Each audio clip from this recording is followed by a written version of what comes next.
ವಿಜಯನಗರ ಜಿಲ್ಲೆ ಕೊಟ್ಟೂರಿನಲ್ಲಿ ಉಚಿತ ಕಣ್ಣಿನ ತಪಾಸಣಾ ಶಿಬಿರ ನಡೆಸಲಾಯಿತು. ಕೊಟ್ಟೂರಿನ ಶ್ರೀ ಗುರು ಕೊಟ್ಟೂರೇಶ್ವರ ಜೀವಂತ ಯೋಗ ಸಮಾಧಿ ಪ್ರಸಾದ ಕಮಿಟಿ ಇವರ ವತಿಯಿಂದ ಉಚಿತ ಕಣ್ಣಿನ ತಪಾಸಣಾ ಶಿಬಿರವನ್ನು ನಡೆಸಲಾಯಿತು. ಈ ತಪಾಸಣೆಗೆ 200ಕ್ಕೂ ಅಧಿಕ ಜನರು ಕಣ್ಣಿನ ತಪಾಸಣೆ ಮಾಡಿಸಿಕೊಂಡರು. 50ಕ್ಕೂ ಅಧಿಕ ಜನರಿಗೆ ಕಣ್ಣಿನ ಪೊರೆಯ ಶಸ್ತ್ರಚಿಕಿತ್ಸೆಗೆ ಶಿಫಾರಸು ಮಾಡಲಾಗಿದೆ. ಇವರಿಗೆಲ್ಲ ಊಟ, ವಸತಿ ಹಾಗೂ ಶಸ್ತ್ರಚಿಕಿತ್ಸೆಯು ಎಲ್ಲಾ ಉಚಿತವಾಗಿರುತ್ತದೆ ಎಂದು ಅಶ್ವಿನಿ ನೇತ್ರ ಚಿಕಿತ್ಸಾ ವೈದ್ಯರಾದ ಡಾಕ್ಟರ್ ದೇಶಪಾಂಡೆಯವರು ಮಾಧ್ಯಮಕ್ಕೆ ತಿಳಿಸಿ ಹೇಳಿದರು. ಡಾಕ್ಟರ್ ಶ್ರೀನಾಥ್ ದೇಶಪಾಂಡೆ ಅಂತ ಹೇಳಿ ನೇತ್ರಲಕ್ಷ್ಮಿ ಕಣ್ಣ ಆಸ್ಪತ್ರೆ ಹೊಸಪೇಟೆಯಿಂದ ಬಂದಿರೋದು. ನಾವು ನಮ್ಮ ಕಡೆಯಿಂದ ಈ ಕ್ಯಾಂಪಿಗೆ ಬರ್ತಿರೋದು ಮೊದಲನೇ ಸಲ. ಬೇರೆ ಡಾಕ್ಟರ್ಸ್ ಎಲ್ಲ ಬಂದು ಮೊದಲು ಮಾಡ್ತಾಯಿದ್ರು. ನಮ್ಮ ಸಂಸ್ಥೆಯಿಂದ ಇದೆ ಮೊದಲನೇ ಸಲ ಬರ್ತಿರೋದು.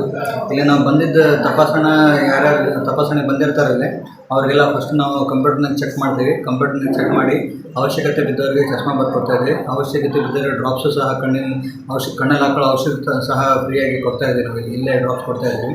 ಅದಲ್ಲದೆ ಆಪರೇಷನ್ ಕೆಲವರಿಗೆ ಅವಶ್ಯಕತೆ ಇರುತ್ತೆ. ಅಂಥವ್ರಿಗೆ ನಾವು ಮುಂದಿನ ವಾರ ಅವ್ರಿಗೆ ಬರೋ ವಾರದಲ್ಲಿ ಅಥವಾ ಅದ್ರ ಮುಂದಿನ ವಾರದಲ್ಲಿ ಆಪರೇಷನ್ ವ್ಯವಸ್ಥೆ ಮಾಡಿದ್ದೀವಿ. ಆಪರೇಷನ್ ಸಹ ಉಚಿತವಾಗಿರುತ್ತೆ ಅವರೆಲ್ಲ.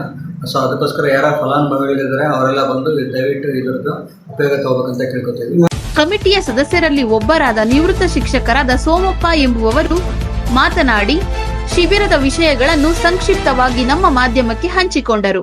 40 ದಿವಸಕ್ಕೊಮ್ಮೆ ಉಚಿತ ಕಣ್ಣಿನ ಪರೀಕ್ಷೆಯನ್ನ ನುರಿತ ಡಾಕ್ಟರ್ ದೇಶಪಾಂಡೆ ಹೊಸಪೇಟೆಯವರಿಂದ ಲಕ್ಷ್ಮೀ ನೇತ್ರ ಚಿಕಿತ್ಸಾಲಯವರಿಂದ ನಡೆಸ್ತಾ ಇದ್ದೀವಿ. ಇವತ್ತು ಸುಮಾರು ಒಂದು 200 ಜನ ಉಚಿತ ಕಣ್ಣಿನ ತಪಾಸಣೆ ಮಾಡ್ಕೊಂಡಿದ್ದಾರೆ.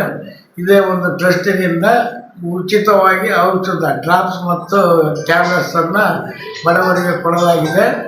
ಆದರೂ ಆ ಡಾಕ್ಟ್ರು ನಮಗೆ ಬಡವರಿದ್ದರೆ ಅವರಿಗೆ ಉಚಿತವಾಗಿ ಆಪರೇಷನ್ ಮಾಡ್ತೀವಿ, ಕಳಿಸ್ಕೊಡಿ ಅಂತ ಹೇಳಿದ್ದಾರೆ. ಈ ಸಂದರ್ಭದಲ್ಲಿ ಕಡ್ಲಿ ಈರಣ್ಣ, ಹನುಮಂತಪ್ಪ, ಗುರುಬಸಪ್ಪ, ನಾಗನಗೌಡ ಮುಂತಾದವರು ಉಪಸ್ಥಿತರಿದ್ದರು. ವರದಿ ಮಧುಬಾಬು ಹೆಚ್, R5 news, Vijayanagara.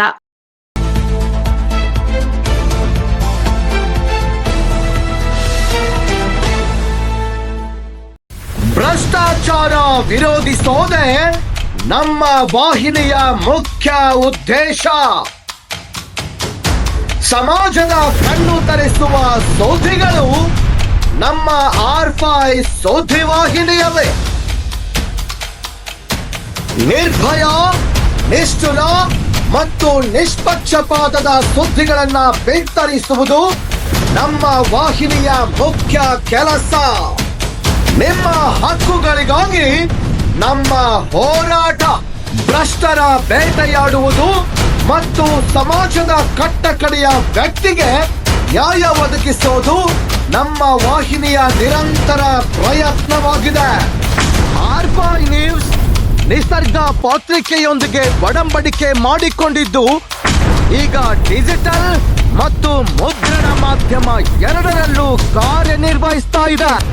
R5 news ಇದು ನಿಮ್ಮ ವಿಶ್ವಸನೀಯ ಸುದ್ದಿವಾಹಿನಿ.